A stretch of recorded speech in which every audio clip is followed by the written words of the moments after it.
বন্ধুরা, তুমি কিচেনে সবাইকে নমস্কার জানাই। বাজার থেকে টাকা দিয়ে নিয়ে আসছে। আজকে নিয়ে আসছে পোলট্রি মাংস গিলে মেটে।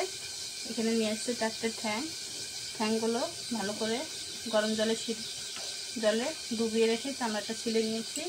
গিলে মেটেটাও বাছা ধোয়া হয়ে গেছে সব কিছু। আমি এখানে সমস্ত মশলাটাও করে নিয়েছি, আলু ছাড়াই রান্না করব। এখানে নিয়েছি আদা, জিরে, রসুন বাটা, কাঁচা লঙ্কা, শুকনো লঙ্কা একসঙ্গে বাটা, পেঁয়াজ কুচি, কটা গোটা রসুন ছিলে নিয়েছি। এখন আমি মাংসটা মেখে নেব।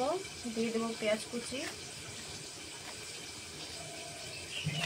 গোটা রসুন, কেটে রাখা রসুন, কাঁচা লঙ্কা, শুকনো লঙ্কা একসঙ্গে বাটা দিয়ে দেবো, আদা, জিরে, রসুন বাটা দিয়ে দেবো, হলুদ গুঁড়ো দিয়ে দেবো, স্বাদ মতো নুন, 1 চামচ ধনে গুঁড়ো,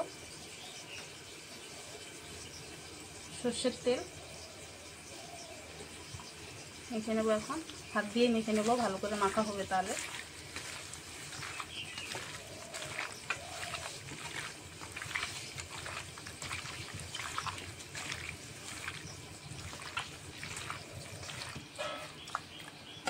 মাখা হয়ে গেছে গিলে মেটে। এখন 10 মিনিটের জন্য ঢাকনা দিয়ে রেখে দেবো।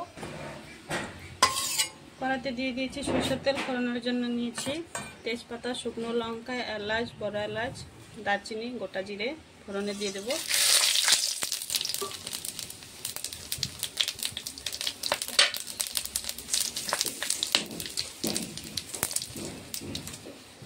ফোড়নটা হয়ে গেছে, মেখে রাখা গিলে মেটেটা দিয়ে দেবো।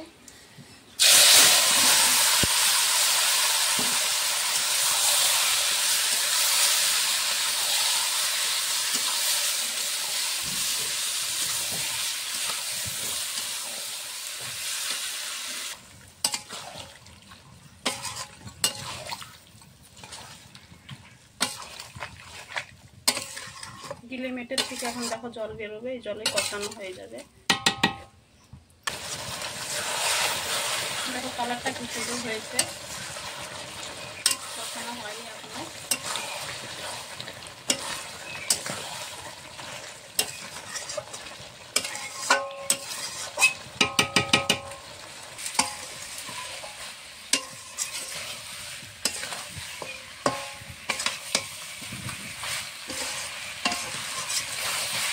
দেখো জলটা শুকিয়ে গেছে, ভালো করে এখন কষিয়ে নেব।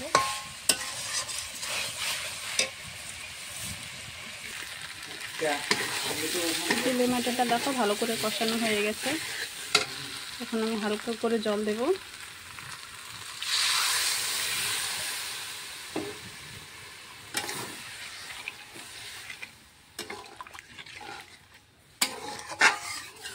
এই জলটা কষা কষা করে রাখবো মাংসটা।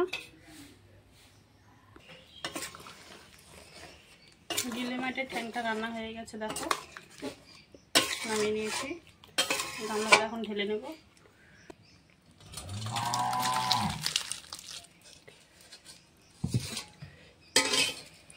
দিয়ে দেবো গরম মশলার গুঁড়োটা,